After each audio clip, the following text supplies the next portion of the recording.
सभी को प्रणाम। कई समय से जो थर्मोडायनेमिक्स की जिसको पता है साइंस, वो जानते हैं द प्रिंसिपल जो है एंट्रोपी का। यदि कोई भी चीज रूम में रख दी या रूम को ऐसे ही रख दिया तो अपने आप बिगड़ता जाता है, उसको साफ रखना पड़ता है। जैसे कि कोई बच्चे के रूम में हर दिन या हफ्ते में एक बार कोई टॉय लाए, कपड़े दिए, बुक्स दिए, स्नान करने के बाद टॉवल इधर डालता है, कपड़े भी इधर उधर डाल देता है। तो रूम को व्यवस्थित रखने के लिए, ऑर्गेनाइज्ड रखने के लिए बाहर से शक्ति का उपयोग करना पड़ता है। माँ बाप करे या मेड करे या बच्चा करे, कुछ फर्क नहीं, ठीक है।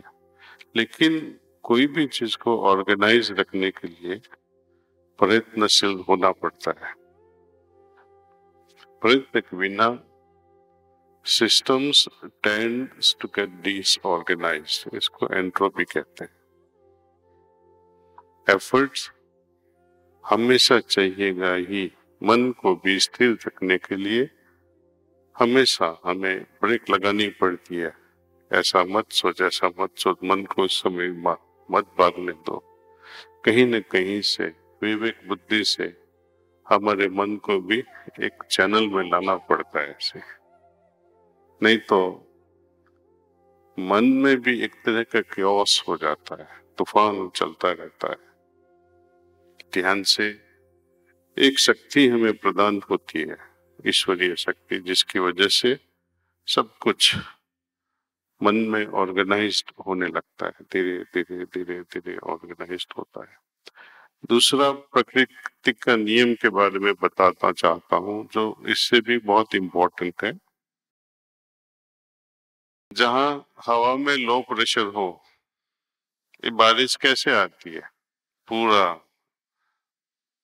समर टाइम में गर्मी इतनी होती है, हवा ऊपर चलती है, नीचे वैक्यूम होता है, अरबियन ओशन से हवा आती है, उसके साथ भेज लाती है, बादल लाता है, इससे बारिश होती है।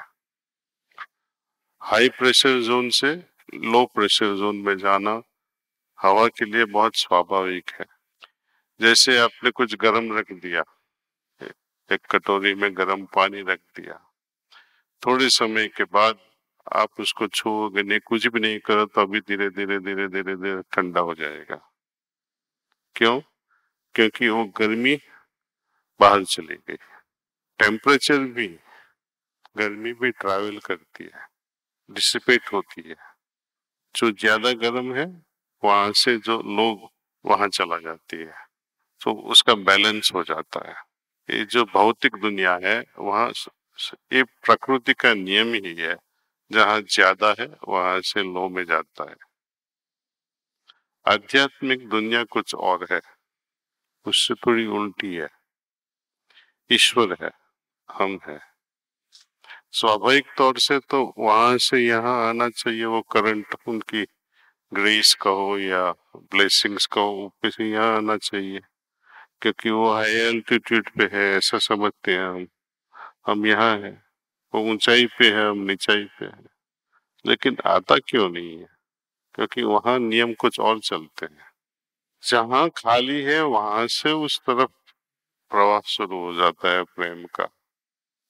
यदि हृदय में शून्यता है, किसी भी तरह की इच्छा नहीं है, ऐसा मैं नहीं कहता हूं कि इच्छा नहीं होनी चाहिए, लेकिन इसके बारे में बाद में बात करते। एक बार सोच लीजिए कि जब हृदय में शून्यता है और नम्र भाव है, ह्यूमिलिटी है, तो उनके हृदय से जो प्रेम की तरंगे उठती है वो ईश्वर की ओर जाएगी। From low to high. In the physical world it is always from the high or from the excess to the lower, where there is less and less. आध्यात्मिकता का नियम अलग है। जितना भी हमारे हृदय में शून्यता आती रहेगी, विचारों की भी शून्यता, इच्छाओं की भी शून्यता, तब ईश्वर की ओर का जो रास्ता है वो सहज हो जाता है। इच्छाओं के बारे में कई लोग पूछते हैं कि क्या इच्छा नहीं होनी चाहिए?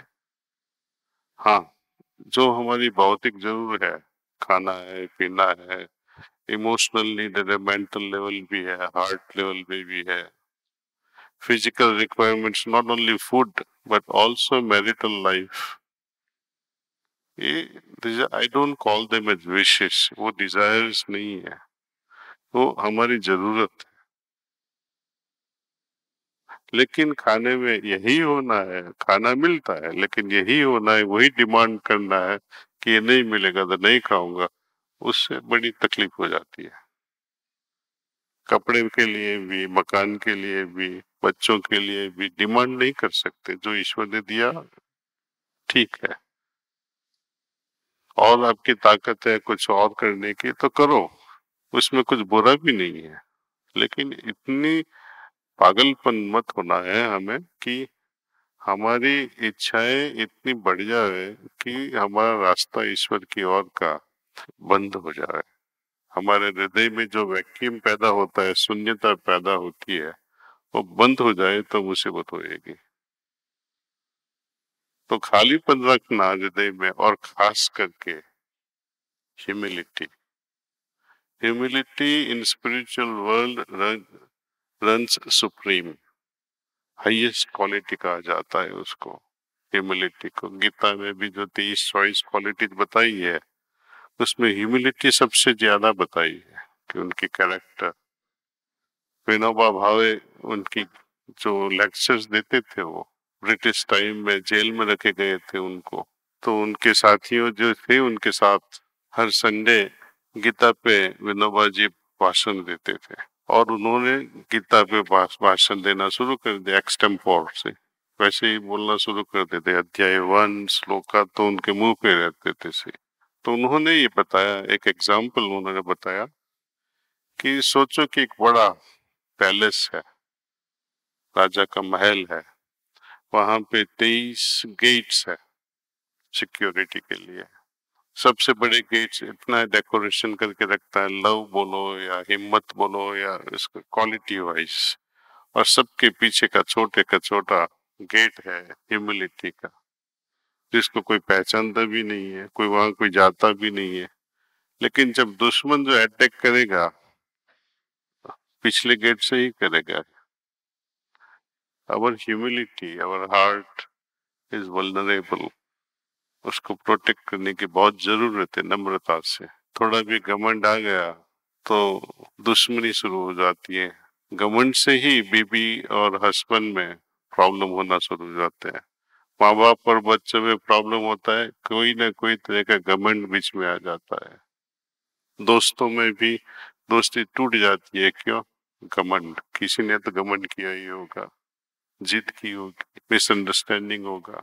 तो इस सब के ऊपर जाना है। तो ठीक है, भूल हो गई सो हो गई, हम तो फ्रेंड्स है, माफ किया। तो इतना बड़ा हृदय तो होना ही चाहिए, वो नहीं होगा तो प्रॉब्लम्स। एनीवे, इतना ही कहना चाहता था कि कोई भी चीज को संयम में रखने के लिए हमें कुछ कोशिश करनी पड़ती है, ईश्वर पे मत छोड़ दो। कहा गया है, आप कई लोगों को पता भी होगा, कई आपके माँ बाप ने भी बोला होगा कि ये श्लोक सुबह उठते ही करो, कि कहते न, कराग्रे वस्ते लक्ष्मी, कर मूले सरस्वती, कर मध्य तु गोविंद, प्रभाते कर दर्शनम। यहाँ लक्ष्मी है, यहाँ सरस्वती है, बीच में गोविंद है। हाथ में क्यों बताया?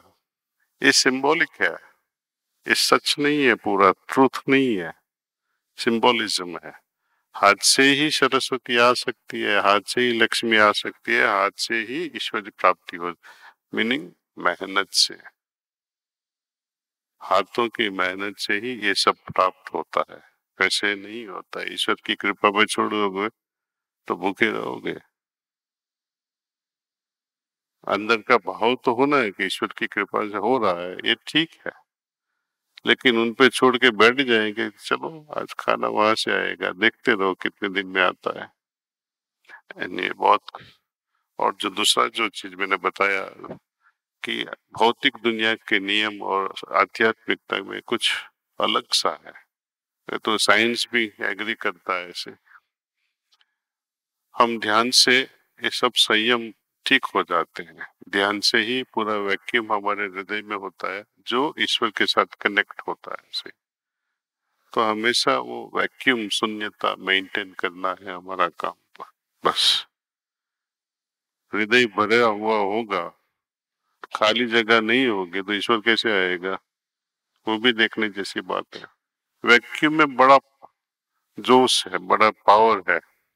जब स्कूल में हम छोटे थे तब पढ़ते थे, एक वैक्यूम का एक्सपेरिमेंट करते थे। एक half ball they are joined together and then उसमें से उनमें वैक्यूम करते हैं, हवा निकाल देते हैं तो जॉइंट हो जाएंगे ना एकदम।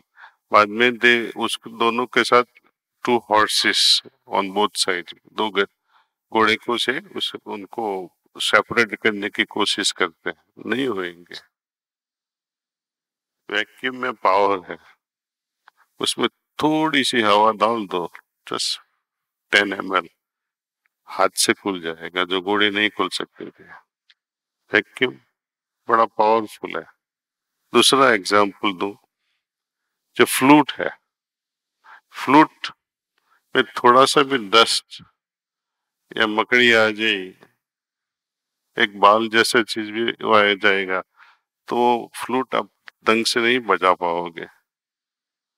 वैक्यूम परफेक्ट होना है, वहां पे खालीपन परफेक्ट होना है। एक माइथोलॉजी पुराण की एक बात भी इसका समर्थन करती है।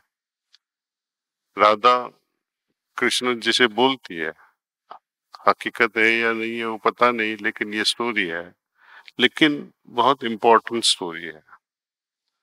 बजाते थे तो वो कहते हैं कि राधा को बहुत ईर्ष्या होती थी कि मेरे आपके होठों पे ये लगाए रखे हैं। तो कृष्ण ने कहा इसमें कुछ नहीं है, इसमें सब खाली है, ये तो बांसुरी है बस, देख ले। देखती है कुछ भी नहीं, अंदर अंदर कुछ भी होता तो उसमें से एक भी स्वर नहीं निकलता। तो खालीपन चाहिए हृदय में, एब्सोल्यूट खालीपन। खालीपन मीन्स न अतीत है न भविष्य की चिंता है। प्लानिंग करना है लेकिन चिंता नहीं करनी। बस इतना कहते हुए आप सबसे प्रार्थना है, हार्टफुलनेस प्रैक्टिस को हृदय से अपनाइए। देखो थोड़े ही समय में कैसे कैसे हमारे जीवन में बदलाव आ जाते हैं।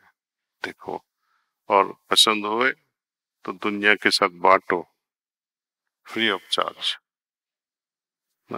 Thank you.